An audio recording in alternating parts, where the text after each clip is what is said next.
Hello বন্ধুরা, কেমন আছো সবাই? আশা করি সবাই ভালো আছো। 2024-25 ব্যাচে যারা একাদশ শ্রেণীতে আছো তাদের ভর্তি সহায়তার বিষয়ে নোটিশ প্রকাশিত হয়েছে। এই ভর্তি সহায়তার জন্য কিভাবে আবেদন করবে, আবেদন করতে কি কি লাগবে এবং কত তারিখ থেকে আবেদন শুরু হবে A to Z আজকের ভিডিওতে আলোচনা করব। তো ভিডিওটিতে লাইক দিয়ে শেষ পর্যন্ত দেখতে থাকো। তোমাদের এই ভর্তি সহায়তার আবেদন শুরু হবে 5 মার্চ 2025 তারিখ থেকে এবং এই আবেদনের শেষ তারিখ 10 এপ্রিল 2025। অর্থাৎ এই আবেদন করার জন্য তোমরা 1 মাসেরও বেশি সময় পাচ্ছ। এই ভর্তি সহায়তার টাকা কিন্তু অবশ্যই নগদের মাধ্যমে প্রদান করা হবে। তো তোমাদের যদি নগদ অ্যাকাউন্ট থাকে তাহলে ভালো, আর যদি না থাকে তাহলে কিভাবে নগদ অ্যাকাউন্ট খুলবে সেই বিষয়ে ভিডিওর লিংক ডেসক্রিপশন বক্সে দেওয়া আছে, চাইলে দেখে নিতে পারো। তো এই ভর্তি সহায়তার আবেদনের জন্য যে কোনো একটা ব্রাউজার ওপেন করে নিতে হবে। তো আমি ক্রোম ব্রাউজারে ওপেন করে নিলাম। ক্রোম ব্রাউজারে আসার পরে সার্চ বারে গিয়ে শিক্ষা সহায়তা ট্রাস্ট লিখে সার্চ করবে। তারপরে তোমাদের সামনে এরকম একটা ইন্টারফেস আসবে, এখানে প্রধানমন্ত্রীর শিক্ষা সহায়তা ট্রাস্ট লেখা, ওইখানে ক্লিক করবে। তারপরে নোটিশ বোর্ডের এখানে দেখতে পাচ্ছ সকল লেখা, ওইখানে ক্লিক করবে। তারপরে এখানে দেখতে পাচ্ছ একাদশ শ্রেণীর 2024-25 ব্যাচের ভর্তি সহায়তার বিজ্ঞপ্তি লেখা। তারপরে ডাইন সাইডে দেখতে পাচ্ছ পিডিএফ লেখা, ওইখানে ক্লিক করবে। তারপরে পিডিএফটি ডাউনলোড হয়ে তোমাদের সামনে এরকম একটা ইন্টারফেস শো করবে। এখান থেকে তুমি পিডিএফটি ভালো করে পড়ে নেবে। তারপরে এখানে দেখতে পাচ্ছ একটা লিংক দেওয়া, এই লিংকে ক্লিক করবে। তারপরে তোমাদের সামনে এরকম একটা ইন্টারফেস শো করবে। এখানে দেখতে পাচ্ছ উচ্চ মাধ্যমিকের জন্য 8,000 টাকা ভর্তি সহায়তা প্রদান করা হবে। তারপরে বিস্তারিত লেখা, এখানে ক্লিক করলে এই বিষয়ে বিস্তারিত তথ্য তোমরা দেখতে পারবে। এখানে দেখতে পাচ্ছ প্রতি বছরই কিন্তু ভর্তি সহায়তার জন্য শিক্ষার্থীদেরকে টাকা প্রদান করা হচ্ছে এবং কতজন শিক্ষার্থীকে টাকা প্রদান করা হচ্ছে সেটাও দেখতে পাচ্ছ। এখানে দেখতে পাচ্ছ এখন পর্যন্ত 10,714 জন শিক্ষার্থীকে ভর্তি সহায়তার টাকা প্রদান করা হয়েছে। তো তারপরে ব্যাগ অপশনে ক্লিক করে ব্যাগে চলে যাবে। ব্যবহার নির্দেশিকা এখানে ক্লিক করলে কিভাবে আবেদন করবে সেই বিষয়ে বিস্তারিত তথ্য এখানে পেয়ে যাবে। তারপরে তোমাদেরকে এখান থেকে একটা প্রত্যয়নপত্র ডাউনলোড করতে হবে এবং সেটা ফিল আপ করতে হবে। ডাউনলোডের জন্য প্রত্যয়ন লেখা, এখানে ক্লিক করবে। তারপরে তোমাদের সামনে এরকম একটা ইন্টারফেস শো করবে। এখানে একটু নিচের দিকে টান দিলে বাম দিকে দেখবে ডাউনলোড লেখা। তারপরে ডাউনলোড লেখা, ওইখানে ক্লিক করবে। তারপরে ডাউনলোড এগেইন লেখা, ওইখানে ক্লিক করবে। তারপরে তোমাদের সামনে এরকম একটা ইন্টারফেস আসবে। এই ফর্মটা অবশ্যই তোমাকে নিজ দায়িত্বে ফিল আপ করতে হবে। এখানে দেখতে পাচ্ছ ভর্তি সহায়তার জন্য শিক্ষা প্রতিষ্ঠানের প্রত্যয়নপত্র। এখানে শিক্ষার্থীর তথ্য দিতে হবে। এখানে তোমার নাম দিবে, অধ্যয়নরত শ্রেণী এখানে একাদশ দিবে, বিভাগ বা বিষয় এখানে সায়েন্স, কমার্স অথবা আর্টস দিবে, শ্রেণী, রোল নাম্বার এখানে কলেজের যে রোলটা আছে সেটা দিবে, সালের এখানে 24-25 দিবে, ছাত্র অথবা ছাত্রী এটা সিলেক্ট করে দিবে। তারপর এখানে তোমার জন্ম তারিখ, পিতার নাম, মাতার নাম, অভিভাবকের বার্ষিক আয় দিতে হবে। অভিভাবকের বার্ষিক আয় অবশ্যই 1 লাখ টাকার নিচে দিবে। তারপরে এখানে এসএসসি পরীক্ষার তথ্য দিতে হবে। সর্বশেষ উত্তীর্ণ পরীক্ষা এখানে এসএসসি দিবে। এখানে এসএসসি পরীক্ষার সাল দিবে।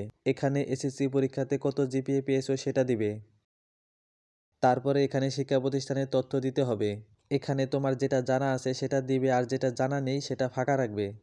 তারপরে এই প্রত্যয়নপত্র কলেজের অফিসে জমা দিলে তারা সিল এবং সিগনেচার করে তোমাকে এটা দিয়ে দিবে। তারপরে উপরে বাম দিকে দেখতে পাচ্ছ ব্যাগ অপশন দেওয়া, ওইখানে ক্লিক করে ব্যাগে চলে যাবে। তারপরে এখানে দেখতে পাচ্ছ প্রয়োজনীয় কাগজপত্র, অর্থাৎ আবেদন করতে যে সকল কাগজপত্র লাগবে সেগুলো হলো, এখানে শিক্ষার্থীর ছবি, শিক্ষার্থীর স্বাক্ষর, শিক্ষার্থীর জন্ম নিবন্ধন কার্ড, অভিভাবকের জাতীয় পরিচয়পত্র, শিক্ষা প্রতিষ্ঠান কর্তৃক সুপারিশপত্র বা প্রত্যয়নপত্র, এবং যাদের অভিভাবক চাকরি করে তাদের অভিভাবকের কর্মরত প্রতিষ্ঠান কর্তৃক প্রত্যয়নপত্র দিতে হবে। তারপরে এখানে দেখতে পাচ্ছ এই ভর্তি সহায়তার টাকা আবেদনের শেষ তারিখ হতে 30 দিনের মধ্যে প্রদান করা হবে। তারপরে আবেদন করুন লেখা, ওইখানে ক্লিক করবে। তারপরে তোমাদের সামনে এরকম একটা ইন্টারফেস আসবে, এখানে নিচের দিকে যাবে।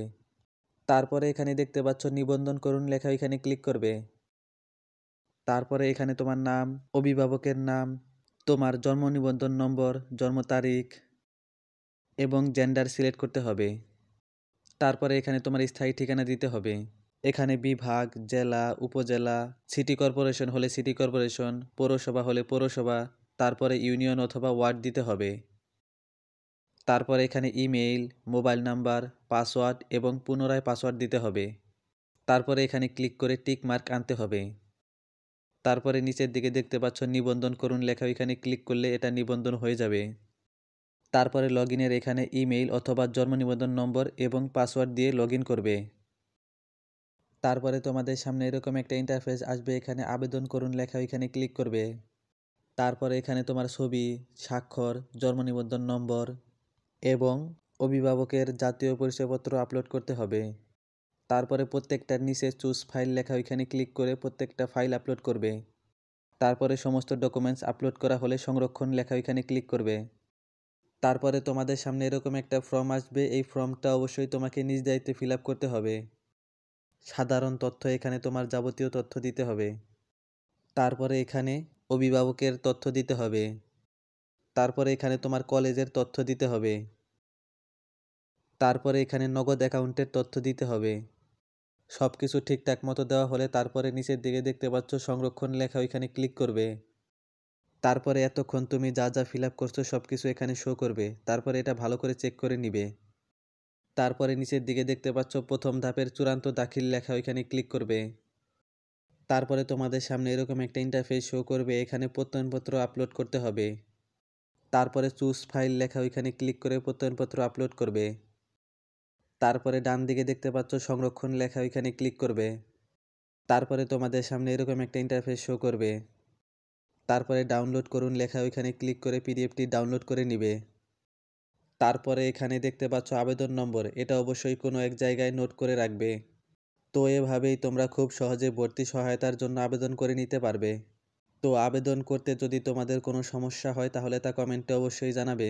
তো ভিডিওটি যদি ভালো লেগে থাকে তাহলে অবশ্যই একটি লাইক করবে এবং এই রকম ইনফরমেটিভ ভিডিও পেতে চ্যানেলটি অবশ্যই সাবস্ক্রাইব করে রাখবে। তো আজকের ভিডিওটি এই পর্যন্তই, দেখা হবে অন্য কোনো ভিডিওতে। সে পর্যন্ত ভালো থাকবে, সুস্থ থাকবে। আসসালামু আলাইকুম।